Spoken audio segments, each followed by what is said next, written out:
Ladies and gentlemen, welcome to the Sandisk ShoutCraft Invitational II. It has been a long time, has it not? My name is, of course, TotalBiscuit, and I'm joined by the deft casting duo of Nathanius and Rotterdam. Welcome to the show. Good to be here. I thought you were gonna go first, Nate. What is this? Kev, I try to be polite to you. I'm glad to be here.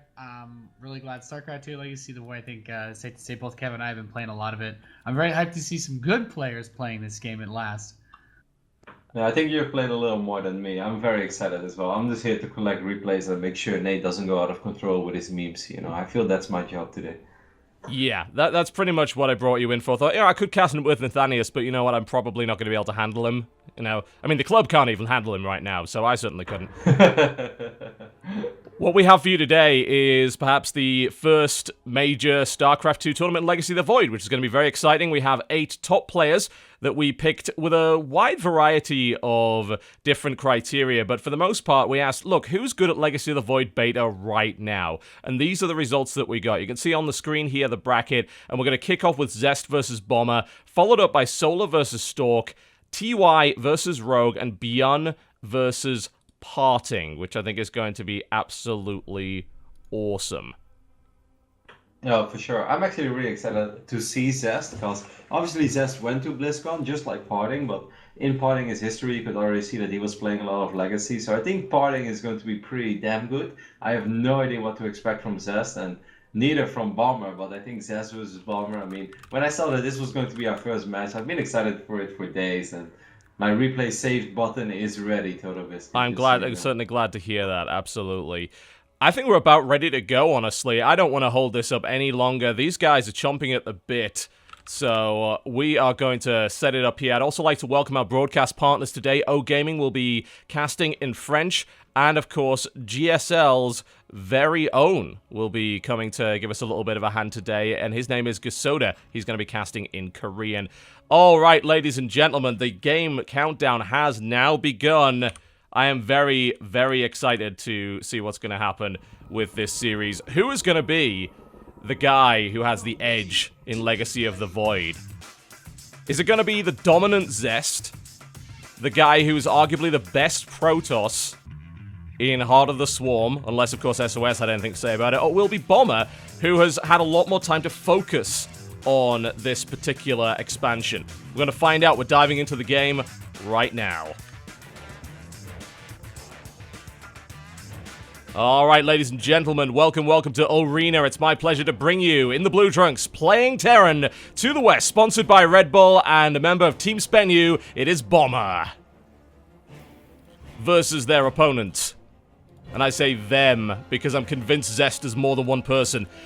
To the other west position, in the red trunks, playing Protoss, it is KT Rolster Zest.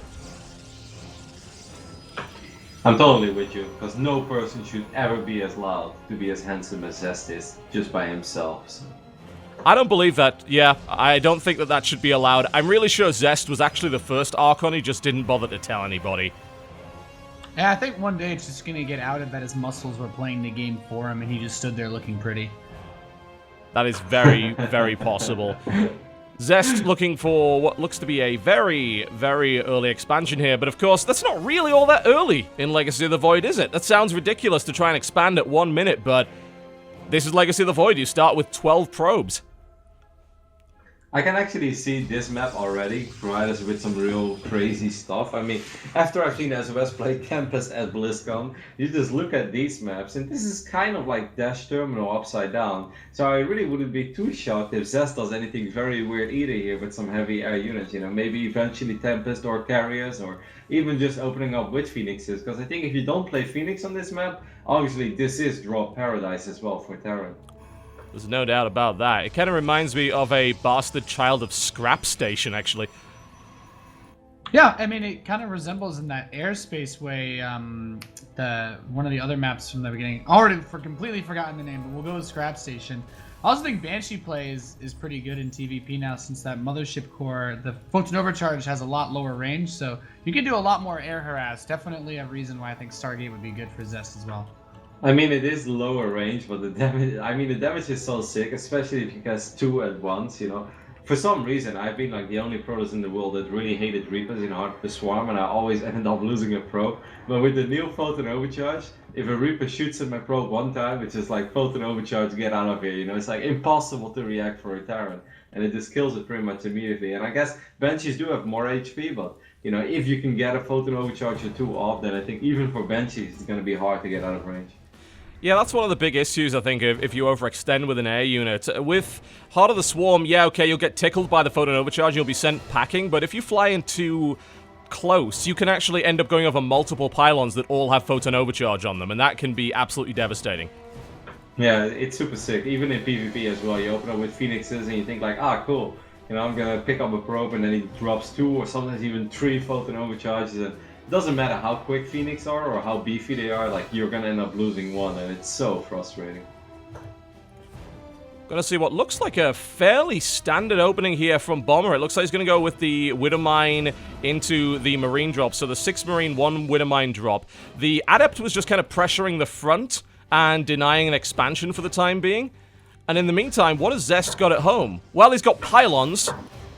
And he's got Stalkers. Actually, I think if a Widowmine gets dropped down the natural, or on top of the ramp as well, I kind of there's like no this detection. Bomber. No detection Yeah, exactly. whatsoever. Oh, and he kills the probe just before it sets the Widowmine off, which is absolutely wonderful. And that means he has free reign to do some damage here on the natural. Yeah, this is so nice. He actually can't get through. He has to take the damage from the Widowmine in order to defend his natural. Oh man, if Bomber can drop right below that mothership core, that will go down immediately. But as it stands, he's not really doing that right now. He's done some damage, though. He's wasted some mining time, killed a few probes. Yeah, I mean, let's not forget as well about the Liberator follow-up. The first Liberator is already out and is heading across the map right now, so Zest is gonna have to defend against the Liberator and those Marines, and that annoying mine is still there. I mean, I guess he can maybe clean up the mine, but here comes the Liberator. It's gonna be bad. Now, Photon Overcharge dropped right below it. Now, bear in mind, Liberators are... Oh, and it's down! Look at how dangerous that pylon is. Well, I was actually very surprised to see him lose one Liberator against a single pylon. That was pretty much the worst spot to morph it. If he morphs it a little more to the right, I think he could have done so much more. It's worth bearing in mind, of course, now that Liberators do not have that extra range to begin with. You need a fusion core in order to boost the range up. So, while they are devastating, it's quite difficult to get them in a good position now.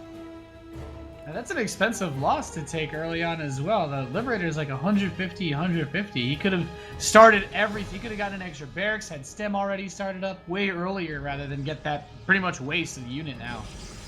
And the follow-up is going to be pretty rough, I think, for Bomber to deal with, because Blink is halfway done now. It does take a lot longer, by the way. Even if you have Chrono Boost on the Twilight, you know, continuously Chrono Boosting it, it still takes you quite a while before you can get Blink. But it's going to get tricky, because that Warp Prism is heading across the map now, and you mentioned it, Nate. Stim is going to be a lot later, so I think this could be annoying. It could be actually be very frustrating to deal with a Prism, and let's not forget about the pickup range of this Warp Prism. You're absolutely right about that, and here it goes, a little bit of a supply block here for Bomber, and 3 Adepts into the mineral line. As you probably noticed, Adepts have a tendency to murder SCVs, forcing the entire mineral line to be thrown back. We have multiple Marauders trying to fight this, and in the meantime, of course, the Adepts actually teleported into the natural, and they're doing even more damage. Yeah, and Zest keeps the Warp Prism alive as well. He's doing this so well already. I love this. This is very annoying. Bomber is doing a pretty decent job in splitting up his units, but look at the work count now. 44 against 33, despite that relatively frustrating start for Zest. Zest has really turned his game around after killing that Liberator. Yeah, those Warp Prisms are so frustrating to deal with, too. And I think that Nathanius' point was very, very valid when he said that, look, Stimpack is late. If Stimpack was up, that would have not done anywhere near as much damage, but he thought of Doom Drop right here from Bomber, and Stimpack has just hit. He drops 4 medevacs into the natural, goes after the Stalkers. Blink is just done, but I have to wonder if he'll be able to break this. I think he's got the units for it. Yeah, I actually think that Bomber should just try to kill that final. He's gonna go for the Mothership for it. That had full energy. Huge pickoff right there for Bomber. He goes for the Warp Prism as well, now stemming forward, doing as much damage as he can. Great hot pickups here by Zest to keep those Adepts alive, but finally Bomber is starting to break through. Just, it's such a small unit deficit to the point where the probes can actually drive it away now. And I am so happy to see that Zest is one of us, and he pressed F2 and has 3 observers in his natural. It really did me up. Absolutely. We've got just a bit of a fake out here with that medevac. Does get taken out, but there are additional units moving in. Zest doesn't actually have what he needs to throw this back right now. There's still one forward pylon. He does now have a Colossus as well, though. That Colossus skin, though. Yeah, man, it's Yeah, sick. it's Look really at it. Sick. It's really sick. I have it on as well. Makes me want to switch now. That's the reason I did. What can I say? But we've got a second Colossus on the way. The thing is, no extended thermal lance here. Yeah, with Photon Overcharge and the Zealous, I think he's going to be fine. Let's not forget that Bomber, he has a lot of Marauders now, by the way. Marauders are not as sick as they used to be. But also, like, when Bomber dropped his units the first time, he didn't have Stim yet. I think if Stim would have been ready 5 seconds quicker, I think he would have murdered all those targets and then just killed that pylon. I think it's game over. Yeah, I think the timing on that was definitely a little bit wonky as a result, and maybe it's just because Legacy of the Void timings are a little bit different, and Bomber's muscle memory is not quite right as of yet, but one way or the other it did hurt him, there's no doubt. Now, here comes the add-up drop again. That's going to be swiftly sent packing. I think a missile turret here would be very good to ward this away. Yeah, 2 Liberators coming out. It can be a reasonable way since they're actually faster than the Vikings, so they can do a better job of catching up with that Warp Prism. Yeah. But, yeah. It does take them about 5 years to kill a Warp Prism, though. Yep. As well, touche. We'll get him eventually. Go on, go on. There you go. Well done. I mean, if I would be in Zest's position right now, I'd be very, very worried. He doesn't have a turret base yet. We're already 9 minutes into the game. Just look at the main base of Zest right now. 16 pros, while super 8 mined out, yeah. do. He wipes in his third Nexus, but he doesn't really have anything that's super good against the Liberators. He's gonna wipe in a few more Stalkers, but if Bomber does this well and, you know, sets the Liberators up properly, and then has a few more bio units, I mean, the Colossus, yeah, 3 Colossus are still something you have to worry about. But I really like Bomber's position, though. I mean, right, Nate? Don't you think he's in a good spot? I mean, the biggest thing here is he has to get that 3rd command center floated over as well, but that army positioning, I think if he puts the Liberators in a compromising spot where he can force Zest to attack into him, he should have this in the bag. Instead of thermal lance just kicked in, Liberator fields are down. Zest needs to get the hell out of there immediately. Zest? Run? Zest? Freedom! That's not going to work, Zest, I'm afraid. He eats a lot of Liberator shots, and this army is getting crushed. Bomber comes right down on one of the most deadly Protoss in Heart of the Swarm, not in Legacy of the Void. GG, ladies and gentlemen. The first game of this Best of 5 series goes to Bomber. I mean, Bomber has spent more time in America, so maybe he knows a little bit more about the freedom that these Liberators bring, but Zest should not have stand in front of 4 Liberators. That was not a good idea. That was gnarly, man. Oh, just eating all those shots, defending that choke point. Like I know it's like tempting, but Liberators are just so freaking strong. Yeah, no real doubt about that one. He tried to focus them down with the Blink Stalkers, but it just wasn't happening, and that many liberation zones are going to absolutely devastate a big ball of Protoss like that.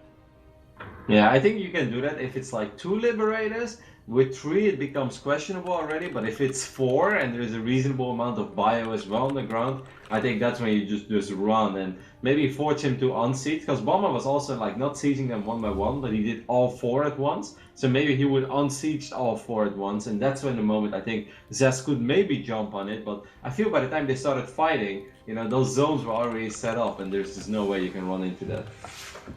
Yeah, that did not work out at all for Zest, and this is very interesting to me because, of course, when we announced the bracket, what everybody said was, oh, well, Zest is just going to run right over Bomber. This isn't the competitive half of the bracket, but you cannot ever, ever, ever underestimate one player having a lot of practice in Legacy of the Void beta and one player having to focus on Heart of the Swarm all the way up to BlizzCon. Yeah, I mean, Bomber had a lot of time to prepare. He was one of the guys that played in the Red Bull Battlegrounds Grand Final in DC, so he was already working on Archon mode and learning the units. And I think just that edge, because you know, there's no way Zest certainly couldn't have gone into BlizzCon without practicing Heart of the Swarm, right? So I feel like Bomber is definitely a player that comes in with more experience, but I wouldn't be surprised to see Zest turning around either. Yeah, I mean, let's not forget what I do really like is that on that previous map, Balma picked a map that picked a build that I think was very good specifically on that map. I think going gas first with a quick mine drop is probably not that strong on some of these larger maps, but you know, the airspace, the bases are basically connected to each other. So that first drop already did quite some damage. Even if he didn't kill that many probes, he delayed so much mining time, he did a lot of damage to the mothership core, and he just bought more time for himself on the other side of the map.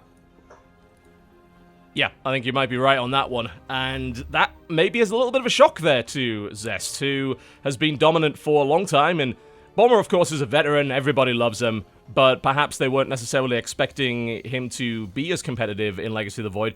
Let's see if he can continue with this. Was that just a lucky start there? Was it Zest just trying to figure out the expansion? Or will Bomber be able to continue this level of success? We're going to find out shortly as we head into Game 2. I think Orbital Shipyard is already a much better map for Zest. It's going to give him a lot more time to, whatever he is going for, you know, to actually get there and really get to work around with some of the units. We may even see some disruptors on this one. And Bomber, you know, he's not going to be able to pretty much secure victory on 2 bases, even though he did have a 3rd CC. Like, you're going to have to go up to 3 bases on this map. I don't ever see a 2-base Terran killing Protoss over here. I don't know what your experiences are on this map, Nate, but I think it's a pretty decent map for Protoss. Yeah, I mean, just being able to defend that front 3rd base without having to really keep an army at your natural, I think is really nice, because it just comes down to, at that point, having the positioning on the mothership core or whatever defense against drops in your natural. So I think once you lock that down against harass, the easier 3rd base should make this a lot easier, because really the whole big fight of the last game was forced around Zest taking that later 3rd, and already that's kind of much less of an issue on specifically Orbital Shipyard. Just waiting for Bomber to confirm his readiness before we kick it off right here. He may not be familiar with the new chat system, and I don't blame him, because it's a little complicated, actually. Yeah, I've actually, I spoke with one of the engineers during the launch party about this, that I was a little bit confused as well to see no in-game or in-lobby chat lobby anymore. Like, it works if everybody is familiar with it, but if you're not familiar with it, then suddenly you start searching around, and you're like, alright, where do I talk right now? And you have to hit tab a couple times. It's new and it's different. Let's just say it's going to take us a little bit of time to get used to it.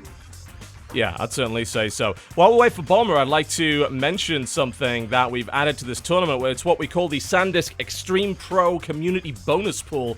We have $3,000 of bonus cash to give away to our players based on your votes. At the end of every day, in the Team Liquid live report threads for Sandisk ShoutCraft Invitational II, we're going to have a poll, and you will be able to vote on which player you thought was the most impressive, which player you thought made the sickest comeback. Essentially, vote with your heart. And based on the split of votes, those guys will get some bonus cash. And they will be all eligible in day 1. And of course, only the round of 4 guys will be eligible in day 2. And in the finals, we'll have the bronze match. And of course, the finals, who are all eligible for some bonus cash. So you'll be able to get involved, you'll be able to throw some extra money the way of your favorite players. So at the end of this broadcast, do go and check out the Team Liquid live report thread for ShoutCraft Sandisk Invitational Day 1. We're just waiting on Bomber still. Has he died of shock? It is possible. Oh, there he is. Wonderful, he's ready to rock and roll. Okay, let's go, go, go. Countdown has now begun, ladies and gentlemen. I've moved my microphone a little bit closer because some people said it picked up too much of the room, so let me know if everything is alright, John. Sounds good for me. Of course, we'll keep an eye on the chat. Alright, here we go. The second map is going to be Orbital Shipyard. Zest taking on Bomber. Bomber currently leads 1-0 in this best of 5 single elimination. So Zest could very well be our first player out, which would be a huge shock, I think, to a lot of people. And I certainly do not really blame them if they are surprised by that. Here we go. Ladies and gentlemen, welcome to Orbital Shipyard. It's my pleasure to bring you Spenu's Bomber to the south position, playing Terran in the blue trunks, versus his opponent to the north position in the red trunks, playing Protoss. It is KT Rolster Zest. I'm excited for it, should be good. I also want to give a huge shout out to whoever made these graphics, because I'm loving them. I think they're super badass. That's a big shout out to Chris, who is responsible for all of those graphics. Really cool portraits. We'll try and release some wallpapers after the tournament if you guys want to use those portraits for whatever purpose. I hear if you put Zest's portrait in the background, you instantly go up a rank in StarCraft 2 ladder. And you get a lot of confidence. Basically like a self-esteem boost. Just thinking of Zest makes me more confident in life. Yeah, just makes your biceps 1 centimeter bigger. Easy peasy. Bomber going for the CC when I go first grocery shopping, I think of Zest. You know, when I carry all those bags, sometimes it's heavy, and then I think of Zest, and I just get a little bit extra power. It helps. It's what you need, man. It's what you need. We've got a very early expansion from both, but we've got a Gateway first here for Zest with a CC first here for Bomber. Bear in mind, of course, there are pocket expansions on this, and any sort of early Adept aggression is shut down quite easily simply with a wall off, and Bomber is throwing down 2 barracks to make sure nothing gets through. Yeah, I like this. I think one base play should probably be happening a lot less, at least in Terran versus Protoss. Like, both races have really good ways of dealing with aggression from the other, because like Terran, you can just get your economy up so fast, you can get a lot of Marines out. But on the Protoss side of things, obviously the Mothership Core is going to stop any one base play, because it just gets the energy up for things like Fulton Overcharge so fast. Maybe like tanks are a problem, but I don't think proxy barracks or anything like that is... Well, I'd be surprised at least to see it in this tournament. Yeah, I've played like 60 or 70 games so far since the release, and I've only faced one guy who actually tried to one-base me, and it's super funny because I opened up with 2 Adepts, and I just ran him to his base, and he was Protoss as well, and he tried to 4-gate me, but he had nothing, you know, so my 2 Adepts killed like 7 or 8 workers, and then he wrote to me, he's like, lol, who still Adepts rushes, question mark. So I was like, who still 4 gates? Who still 4 gates, man? Why would you even do that? Yeah, I mean, I've seen Adepts be quite good. In fact, I've seen some early aggression during Legacy of the Void beta work because quite a few Protoss players have been delaying the core for whatever reason.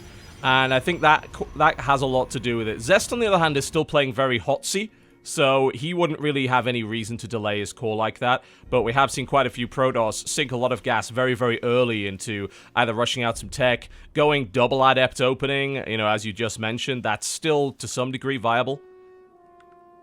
Mm-hmm. In PvT, I've definitely seen a lot, not just, you know, in my own games, but definitely on other streams as well, that a lot of Terrans love their 3 racks after CC first. Nate, could you talk to us about it? Like, why do you think 3 racks is so popular right now? Well, I just think it just gives you the amount of units that you need to still deal with, like things like early Oracle play. Because with all the new timings and the way the economy's been redone, you still worry about that fast Oracle play, but the Warp Prisms also make it a little bit trickier. Personally, I don't think it's too big of a deal. I like to open up with more harass myself, but I think it's just it's kind of just how Terran rolls, you know? 3 racks has been our bread and butter for 5 years, damn it.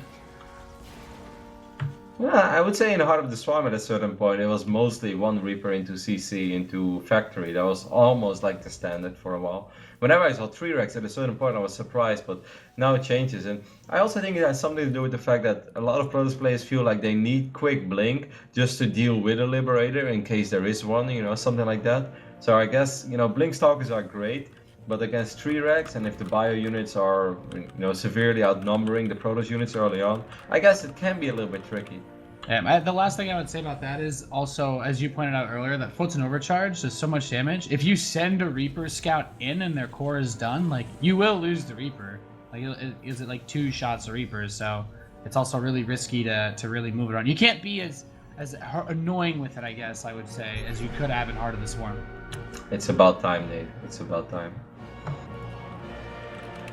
So we've got Zest here with a 3rd Nexus towards the front. He's got a few Stalkers out on the map as well. Looking a lot better this time around, I have to admit. But look at the size of Bomber's army. Like, if Stim hits at any point, Zest is going to melt. Yeah, I'm actually a little bit worried for Zest because we said that it's relatively easy to go up to 3 bases on this map, and that is true, but that ramp is still pretty damn wide open. Zest is going to have to do a really good job with these 4 or 5 Stalkers that he currently has in just buying time. I'm not sure if he's going Colossus or Disruptor. I kind of hope Disruptor, but it's going to be Colossus for now. But he needs to buy time because, John, you're spot on. If that army, you know, if it stims one time, Photon Overcharge is good, but Zest is going to need like 5 pylons at once, and then Bomber is just going to run back and he's going to go all over again.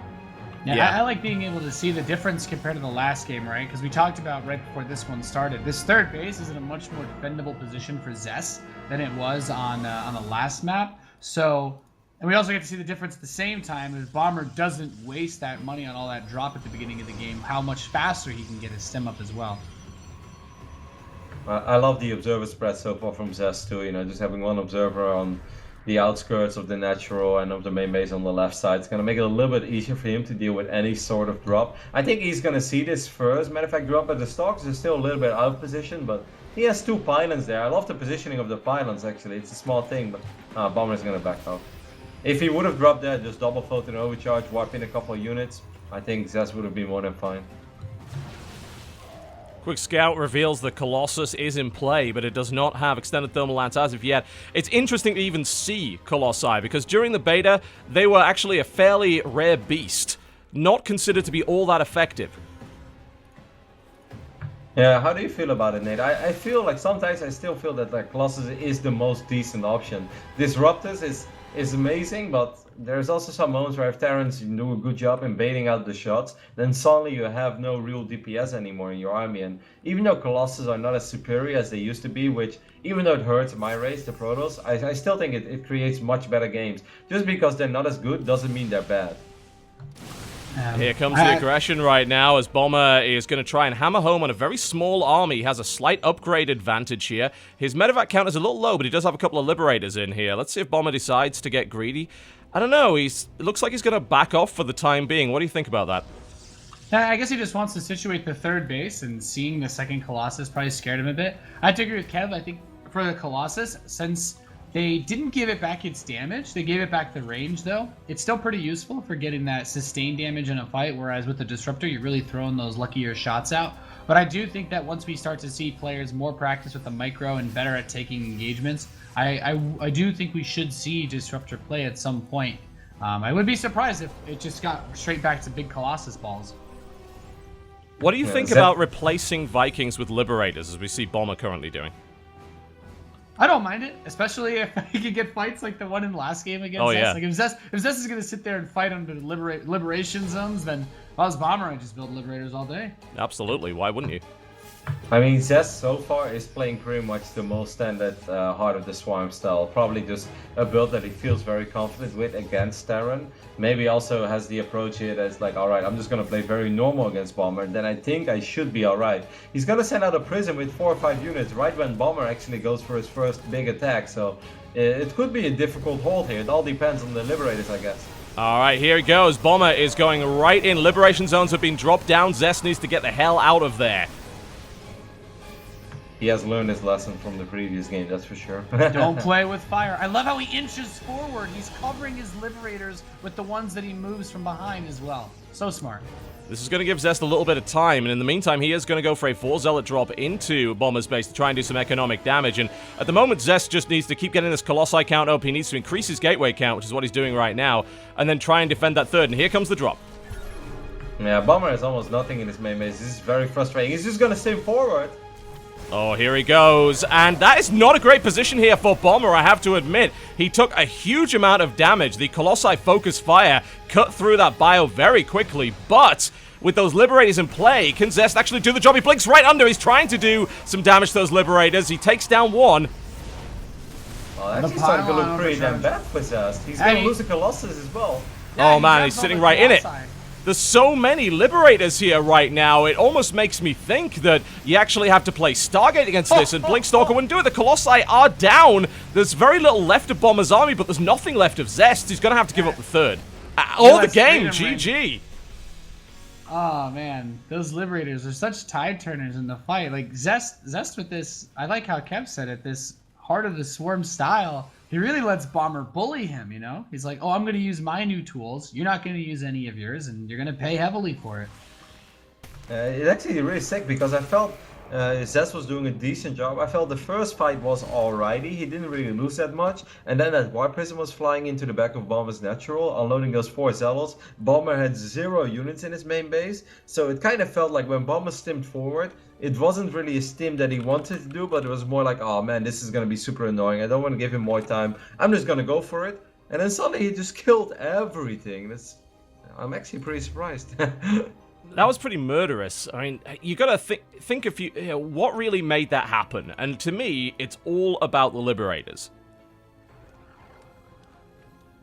Yeah, the Liberators are naturally a really big component of this because already in Heart of the Storm, a lot of Terran players were stepping away from using Vikings against Colossi. And I think that you still don't really need them as much if you can fight in an open area because they do less damage than they did in Heart of the Storm.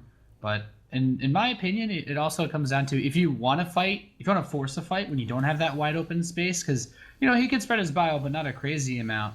Like, you do need those Liberators because it just zones so much away. Like, if you want to focus fire them down, you're going to either blink into their range or within range of the Marauders, and that's what just makes it so difficult to actually take a fight against them. Makes me wonder if you have to start to incorporate Stargate. Maybe go to Jim's old style, for instance, with Phoenix Colossus or something along those lines. Yeah, I can actually see that becoming pretty popular in this matchup. Also because Phoenixes in general seem to be like the most popular unit for Protoss. Pretty much every single Protoss I speak to, they love Phoenix in Legacy, even though nothing changed. But I guess it's just the way that the game plays out. And Phoenixes do extra damage against Liberators, so... That is very true. All right, we're going to take a quick break to hear some words from our sponsor, Sandisk, of course, with their Extreme Pro SSD, which I use 3 of, by the way, and they're freaking awesome. I'm going to hear a few words about that, and then we're going to be right back with Game 3. You're watching the Sandisk ShoutCraft Invitational II. Don't go anywhere. Hi, my name's John Bain, and it's my pleasure to thank Sandisk for bringing us top-notch StarCraft 2 entertainment at the Sandisk ShoutCraft Invitational. When I'm not casting StarCraft 2, it's my job to critique PC games, and to do that, I need the best hardware.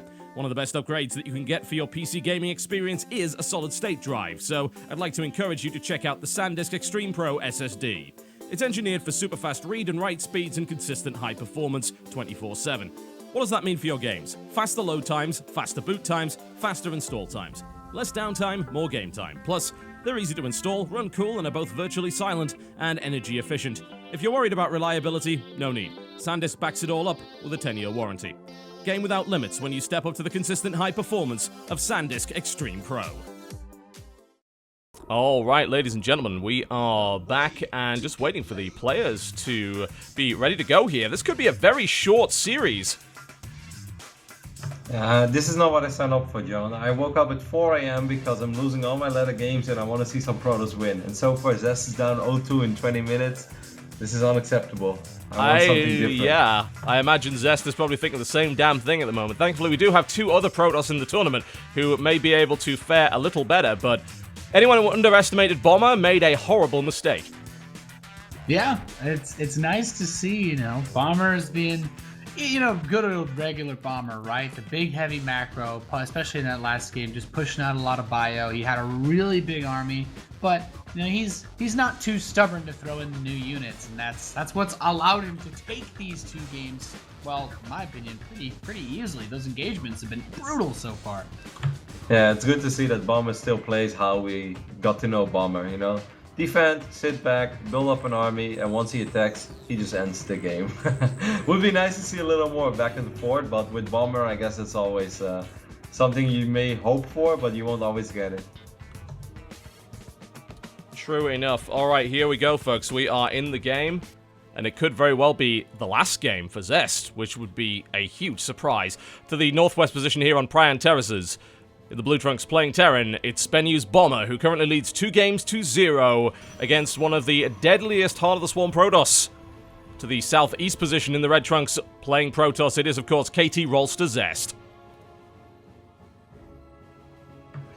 I would say this is a pretty decent map for Zest to try maybe a Stargate build. I mean, we haven't seen him try him yet. He went with a relatively standard build in game 1 and a super standard build in game 2. So if you're down 0-2 and it's not working for you, this is also the type of base where, or type of map where I think Liberators are pretty damn good, because most of the time when you go up to 3 bases, you're going to take the gold. This is at the bottom of your natural. And obviously, you know, it's going to create some sort of narrow choke points there, which is good for Liberators. So I would love to see Zest switch it up, even if he just wants to open up with an Oracle, you know, just change the pace of the game at least a little bit. I also think it's nice that he goes to this probe scout too, because he'll see that this was a gas before barracks build, so he should be expecting a very fast factory from Bomber. So probably, in my opinion, a build similar to what he did in the first map. So he'll at least have an idea that there's probably some sort of drop coming, and maybe this time he won't be caught with his pants down by a Widow Mine that he can't detect. And here comes You know what that I factory. like? You know what I like as well? Now we're finally starting with 12 workers. I don't feel that bad anymore when I go for an early scout. In the past, I always wanted to be greedy. I was like, no, I need every worker. But now that I saw with so many, it's like, ah, what the heck? We may as well scout for once in our lives. It is always nice to see, and perhaps it will help the newer players as well, who absolutely refuse to scout for one way or the other. It's like, look, you've got spare workers. It's absolutely fine. Just go and have a look and see what you can find out. For God's sake, scout. If you've never played this game before, one of the first things you need to learn, find out what the hell your opponent is doing. Yep, and in some maps where he spawns, but fortunately here it's a 2-player map, so he doesn't have to worry about that one. It's gonna be a single adept opening again. Maybe just to see what is going on, I guess he can just run it across the map, maybe just poke at those... And sometimes you can poke at a marine or two. If he picks up a couple marines and he doesn't leave anything at home, then this one adept can be annoying, but I guess above all it's just to have a little bit of map presence and maybe see when the medevac is leaving, etc. I would like to see a Robo out of Zest at this point. Not only is he going to need that Observer, but then he can turn that Adept with a few more Adepts into some kind of drop, which can do a huge amount of damage, potentially. Yeah, he showed some promising things, I think, on the first map. You know, when he was harassing with the Adepts, he used the teleport, and he picked him up with the Warp Prism. Like, stuff like that, and, you know, when the game progresses and Protoss players will get better and better, that is going to be very sick, you know. I've had those ideas, but I just can't execute it. I'm an old man as well. But these, you know, these guys, they will be able to do absolutely ridiculous things with 2, 3, 4 Adepts and a Warp Prism. I would almost say the sky is the limit for those guys. They can just keep harassing for days, unless there is something that is going to shut down the prism immediately. Yeah, I doubt we'll be seeing too many of those fast Cyclone openings. Bio's definitely still the strongest way to go, so those Warp Prisms are strong. The drop is moving across the map, and it is a robotic facility this game, so he will have access to the fast detection. And like you said, John, also possibly the Warp Prism for counterattack, which is also really good in this game. I think you absolutely need it. You really do. What do you guys think about the pylon placement in the natural? I kind of feel that Zest needs a pylon. He did drop a pylon on top of his ramp, so if he photon overcharges it right now, that would be really There it is. Oh. Hot pickup from Bomber to get that out of there. Oh, second one. Oh, can he actually shut this down? This would be absolutely huge. Couple more shots, but the boost is in play. Where is that Observer? It is out. Focuses down the Widow Mine before it detonates, and this damage has been very well minimized here. Yeah, very Oh, what a lovely shutdown on the way out. All right, I think Zest is waking up, man. Oh yeah. Yeah. Well, this is a brutal start for Bomber. His stint has just started. Uh-oh. Oh, look at that Widow Mine on the top side of the map. That's Oh so no, fun. they're He's still so warping in. warping. They're still warping in. Oh, kills one. Very nice little move there. Bear in mind, of course, warp-in times away from the Nexus and gateways are much, much longer now. So you can offensively warp in, but it takes a long time to do it. Yeah, this is actually kind of scary though for Bomber because his bunker is not ready yet. Where's that Observer? Did he bring it across the map? He has two Observers. One is coming across the map. It's just a little bit behind right now. Needs to watch out, of course, for that Widow Mine because it is in warp-in range of that pylon. Now he's getting out of the way. There we go. We have an Observer with it. You could put some pressure on here. I mean, he's already forced a lot of SCVs off the line, which is great. That Widow Mine taking some fire, but it's being repaired.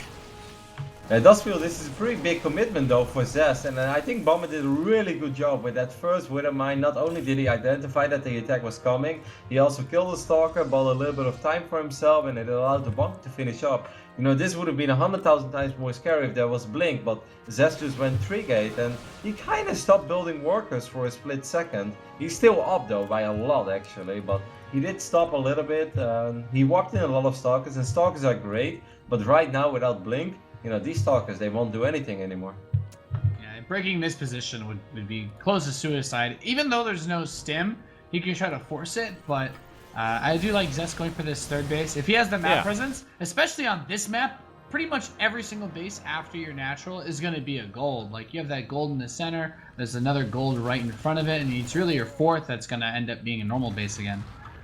Yeah, I just like the pressure that Zest put on. You know, he didn't overcommit, he did some damage, he kept Bomber honest, which he absolutely needed to do, expanded behind that, and with his worker lead, once he's able to transfer to the gold, that will be big. There goes a Widowmine detonation in the main base, doing only 3 workers worth of damage. Yeah, you got the Observer as well, though. The Observer was on top of the probe, so oh, that's very nice. Ooh, Disruptors are on the way here for Zest. Oh yeah, I'm loving it. Here we go.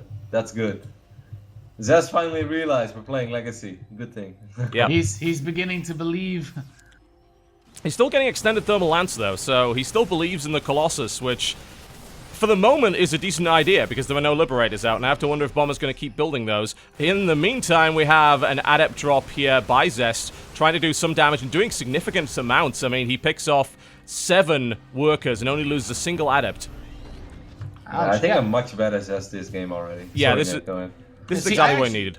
I was gonna say, I don't actually mind the disruptors with the extended thermal lance, because he can transition into Colossi after this, and if you have a couple of disruptors under your Colossi, you don't even need to waste your disruptor shot to try and hit the other guy. If he steps forward and tries to snipe your Colossi, then he definitely won't be able to run away, so the disruptor shot should be able to get a lot of big hits if that Colossus just acts as a giant bait, really. I just noticed they updated the Disruptor model, actually, between the beta and the launch. Looks a little bit different now. It looks awesome. Cool. I really love the new Marauders. I love the Marauders when they shoot. I was actually looking at them when they were shooting at the rocks. The Marauders look very badass. They're just not as badass anymore, but they still they look better. It's all in the looks, Roddy, okay? Definitely not the function.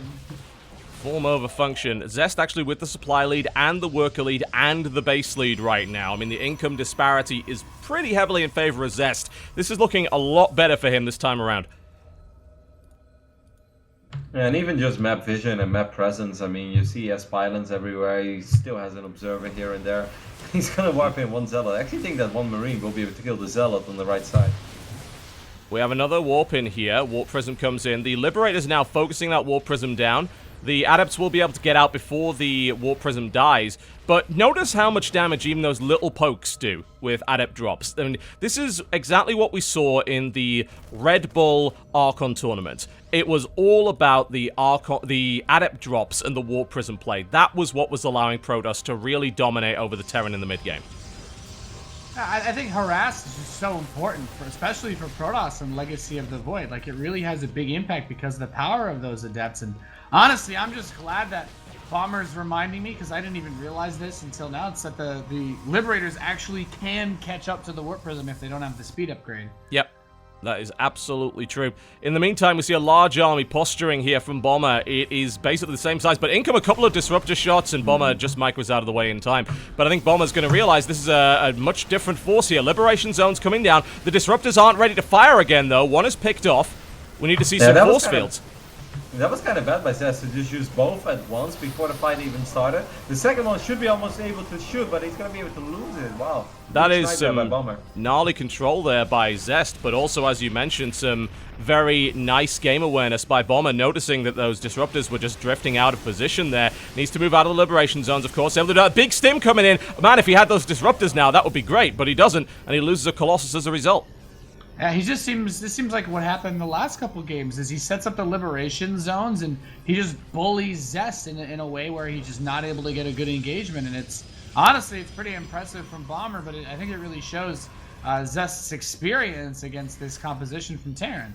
I mean, Zest is still kind of in it, though. He's getting a couple Archons, and I think maybe with a decent engagement, I'm not sure how he's supposed to get a decent against 6 Liberators? Yeah, I don't know, but if he gets one, maybe flanks somehow, some way, then I think he still cleans up. He's very rich. Yeah, that's the thing. If Zest can just hold on right now, and a quarter overcharge takes out a Liberator here, if he can just hold on, I mean, Bomber's mining out in his main. Here comes the charge forward. Does Zest have enough to push this back? Sick disruptor shot. Huge hit. Much better than the first ones. Oh, he's making me a believer with that, but he still lost so much to make this happen, but that was such a sick GG! Zest is right back in, and as you accurately pointed out, what a disruptor hit. That made a huge difference. He killed like half his army with that shot. It was so sick. I mean, the quadruple photon overcharge definitely didn't hurt him either. It actually pushed out so much damage, even when it was only for a couple seconds. Then that one disruptor shot killed like 7-8 units, and you know those Archons, they are actually one of the few units that can soak up a couple shots from Liberators before they die. Yeah. So I think it helped so much. Yeah, I think he's starting to figure it out. Like you said, the tanking capability of the Archon shouldn't be underestimated in this respect. Because those Liberators, yeah, they do a ton of damage, but they fire quite slowly. Something with the kind of shields and HP of an Archon can actually eat a few of those shots and be just fine. And I think the Disruptor was demonstrated there as the absolute key. If Zest can just get his control with the Disruptors honed in a little bit, then I think he's going to have a much better time. Yeah, it's really funny because he did much better in Chaos than he did before the fight even started. Like, I don't think it ever makes any sense when you have two Disruptors to just shoot both forward when you don't even really know where the Terran army is. That didn't make any sense, and just like Nate, I was very worried for Zest. I was like, okay, he just doesn't know what he's doing right now. And then Sully, he does it so much better in a moment where I think it was so much harder to execute. You know, he had to micro, he had to warp in units, he had to macro during all that, and then Sully got a great shot off while still focus firing Liberators. That was actually really sick and very well done by Zest.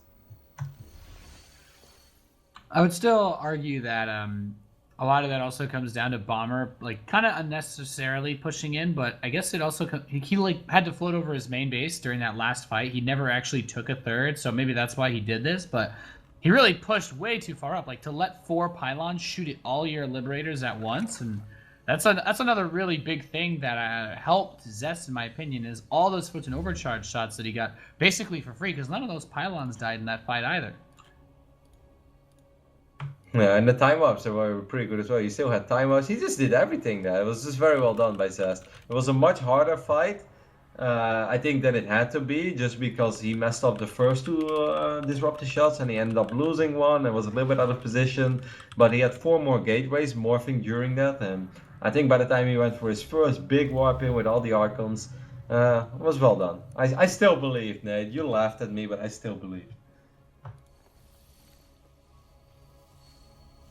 Yeah, I'm kind of excited to see if Bomber pulls out anything else weird. I'm expecting him to go for the same style just because he hasn't mixed it up at all. But I'm I'm hoping that Zest hasn't completely lost all faith in the Disruptor, because that last shot was a pretty big one, but his first couple didn't really do much for him.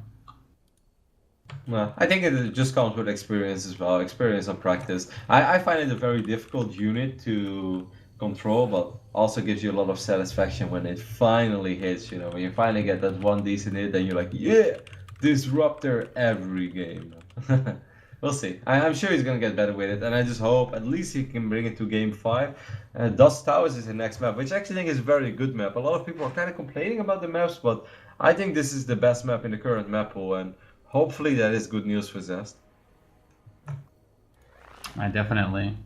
And Dusk Towers. This one is this one's kind of a weird one for me, just because of it's a pretty long distance. But that third base, I feel like, is really good for drops. Probably War Prisms alike as well. Countdown has now begun. First, Dusk Towers will be the next map in our Best of 5 series. Zest mounting the comeback here, having discovered what a Disruptor is. It's a useful unit to have. Yeah. I would agree. Very much so. As long as he stops throwing them away. Like, I've noticed, after he used them, he just kind of charged them forward right into the middle of the bio ball. It's like, no, they don't work that way anymore.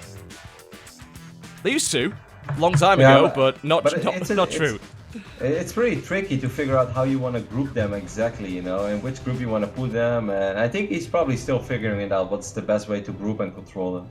Yeah, I absolutely agree with that. Ladies and gentlemen, welcome to Dusk Towers, the worst hotel, to the north position in the Blue Trunks. Playing Terran, it's Spenu's Bomber, who's currently up 2-1 against KT Rolster Zest in the south position, playing Protoss in the Red Trunks.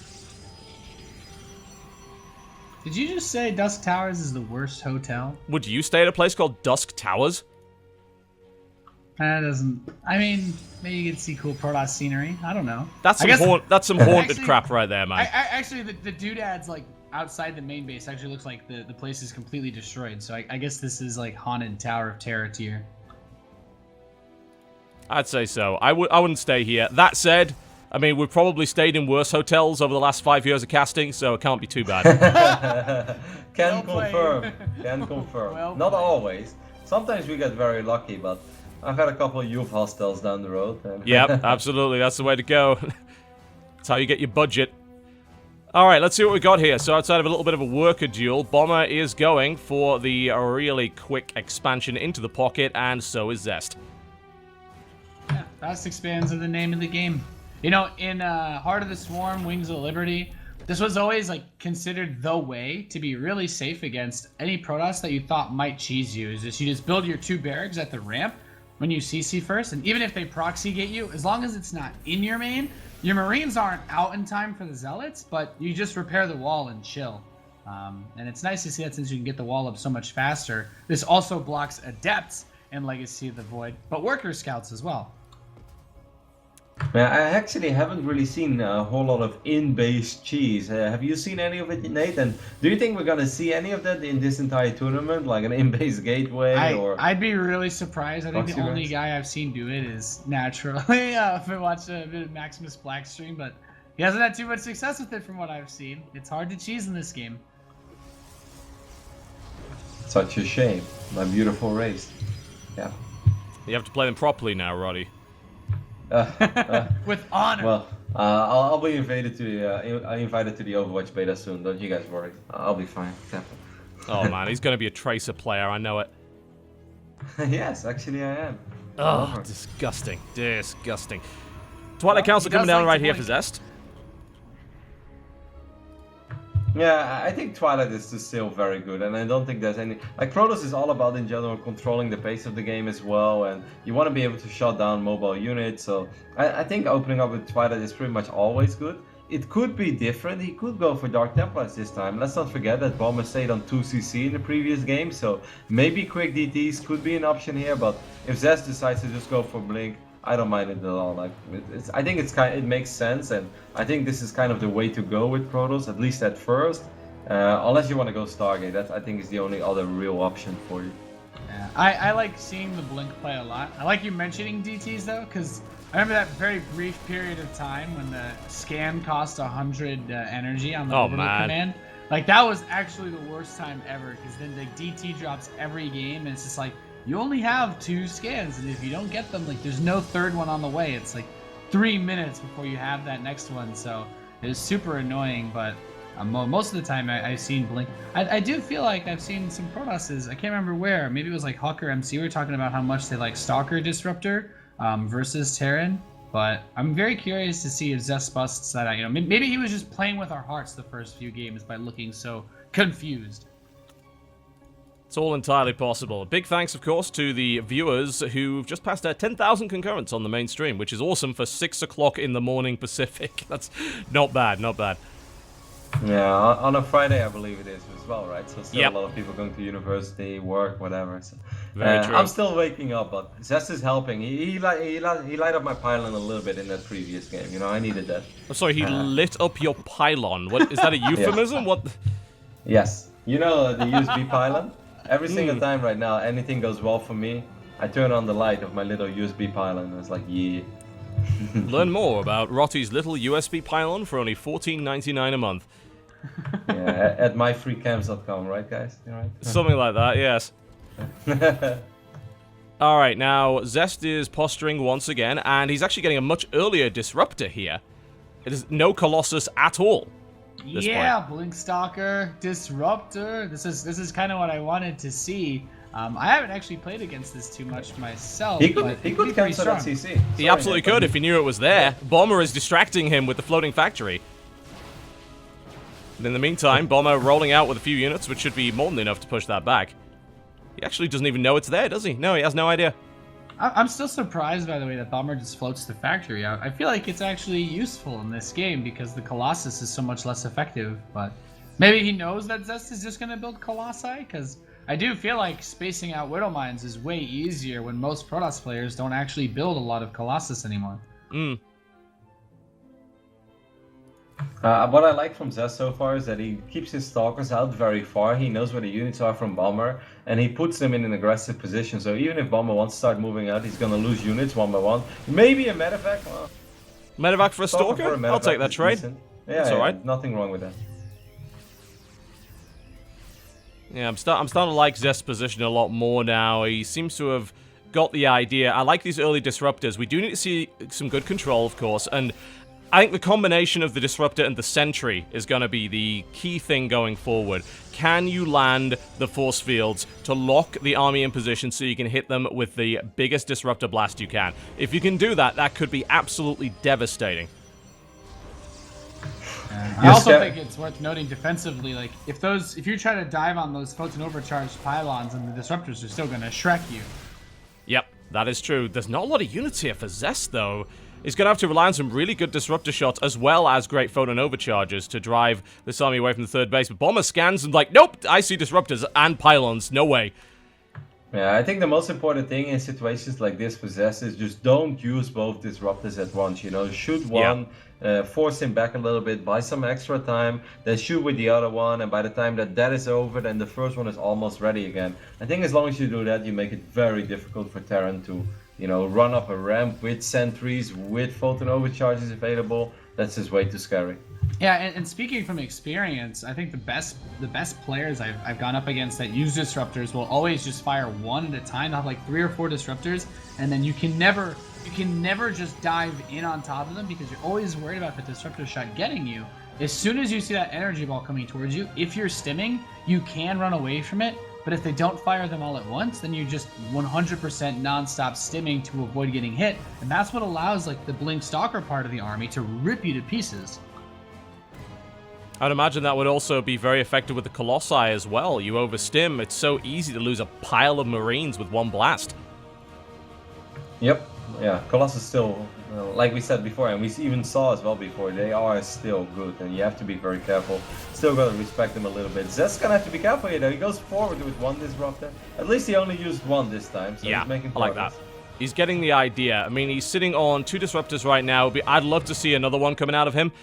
It seems like 2 is maybe too few, especially considering how difficult it can be to get that to connect. But I like the fact that he's zoning with it. He's keeping his opponent out of the way, and that's giving him a chance to build up a larger army and take a better fight. And also, shout out to Zest's map vision, by the way, as well. He's done a really good job of getting pylons and observers out in key locations to see where the enemy is.